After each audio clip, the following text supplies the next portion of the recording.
नमः शिवाय, ओम नमः शिवाय, ओम नमः शिवाय, ओम नमः शिवाय, ओम नमः शिवाय, ओम नमः शिवाय, ओम नमः शिवाय, ओम नमः शिवाय।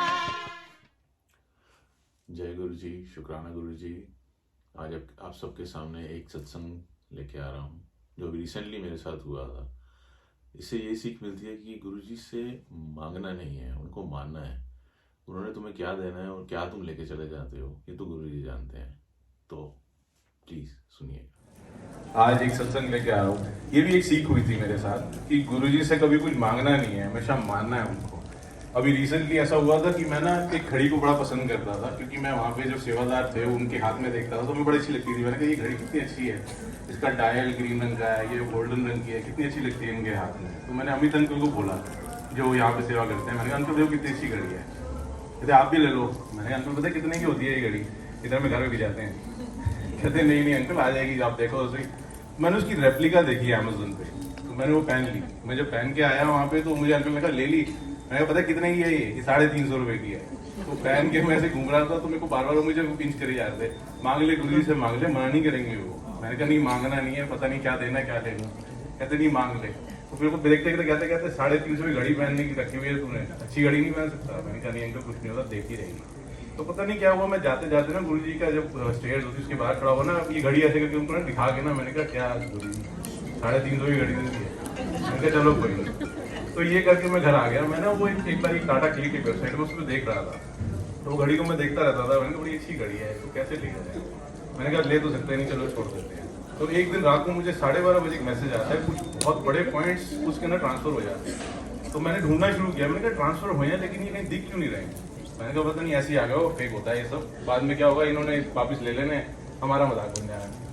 मैंने देखा 22 तारीख को ब्लैक फ्राइडे सेल आ गई है। मैंने कहा कुछ ट्राई करके देखूँ, मैंने कहा विश लिस्ट में डाल देता हूँ। उसके बाद मैं भूल गया। तो सडनली मैं बैठा हुआ था अपने ऑफिस में, मेरी आंटी का मुझे फोन आता है, कहते आपने घड़ी ऑर्डर करी है। मैंने कहा नहीं मैंने नहीं करी, पैसे मत देना। कहती पैसे देने कैसे हैं, मेरे पास है नहीं। मैंने कहा मेरे पास भी नहीं है, मना कर दो उसको। कहते लेकिन वो पैसे ले ही नहीं रहा है।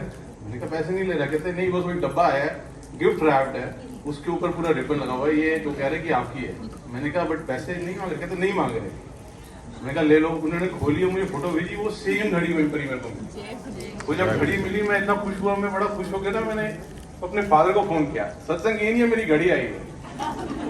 जब मैंने वो घड़ी खोल के अपने फादर को फोन किया, मैंने कहा देखो कितनी अच्छी घड़ी गुरुजी ने गिफ्ट करी है। कहते अच्छा जो गुरुजी ने गिफ्ट कर दी, मैं तो देखो राडो देने वाला था।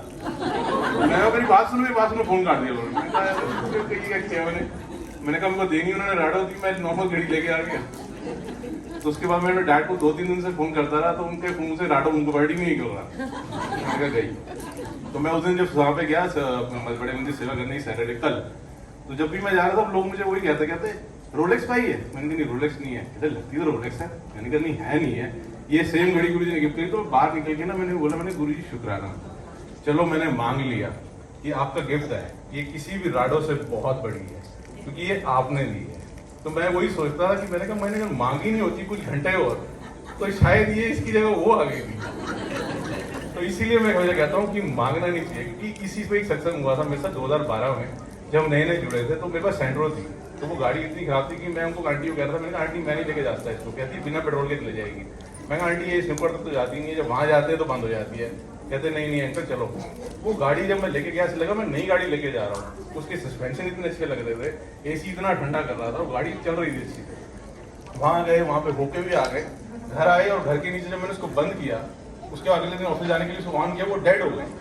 मैंने कहा ये क्या हुआ है। मैंने इनको बोला, मैंने कहा तुम बड़ा अच्छा लेके गई मुझे वहाँ पे, क्या हुआ मेरी तो गाड़ी बंद होगी, ना चल रही है ना मैं चला पा रहा हूँ। कहते नहीं नहीं ऐसे नहीं होता, देखना बहुत बढ़िया होगा आपके साथ। वो गाड़ी बिक ही नहीं रही थी। मैं इतना परेशान हो गया। तब मैंने गुरुजी को तब भी मैंने बोला, मैंने कहा गुरुजी क्या कर रहे हो, मैंने क्या गलत किया है, मेरी गाड़ी तो बिकवाओ कम से कम, दूसरी कौन सी लेनी है।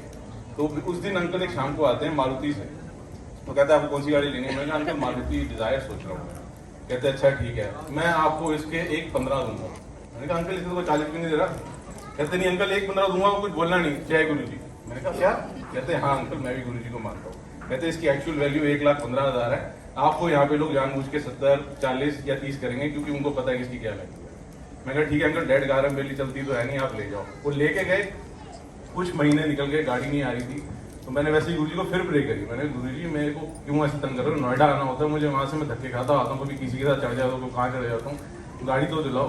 तो मेरे पीछे से मेरे एक ऑफिस के सीनियर आके कहते कि ना अंकल क्या हुआ है, परेशान हो। मैंने कहा ऐसे ही अजीब सा लग रहा है, गाड़ी बुक करी थी गुरुजी। कहते कौन सी करी है, कहते मारुति की। मैं कहा ये लो नंबर आपको, जो कहते हम इनको नंबर देते, मैं देख लेता हूँ।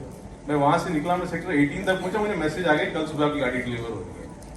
मैं कहा क्या बात है गुरुजी, तो मांगते दे देते हो। फिर मैं मांग के जब मैं वापस वहाँ गया सुबह लेने लगा, तो मेरी आंटी ने सुबह बोला भाई गुरुजी ने मेरी सुन ली। मैंने कहा तुम्हारी क्या सुन ली?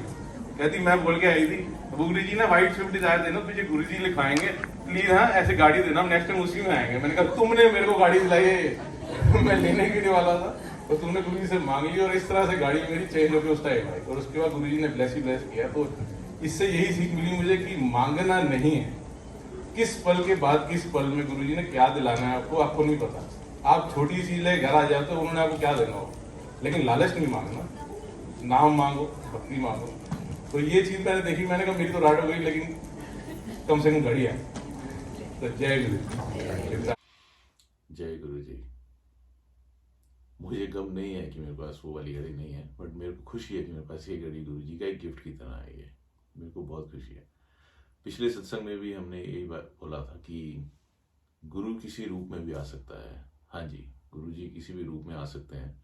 एक दोस्त के रूप में जो आपके बुरे वक्त में आपके साथ खड़ा हो, माँ बाप के रूप में जब आपको मुसीबत आए, बहन भाई जो आपके साथ कंधे से कंधा मिला के चले जब भी आपको बुरा हो, या कोई आपका जाने वाला दोस्त, रास्ते में आपकी गाड़ी खराब हो जाए, कोई आपको मदद दे, वो भी तो गुरु जी किसी न किसी रूप में किसी को भेजते ही हैं।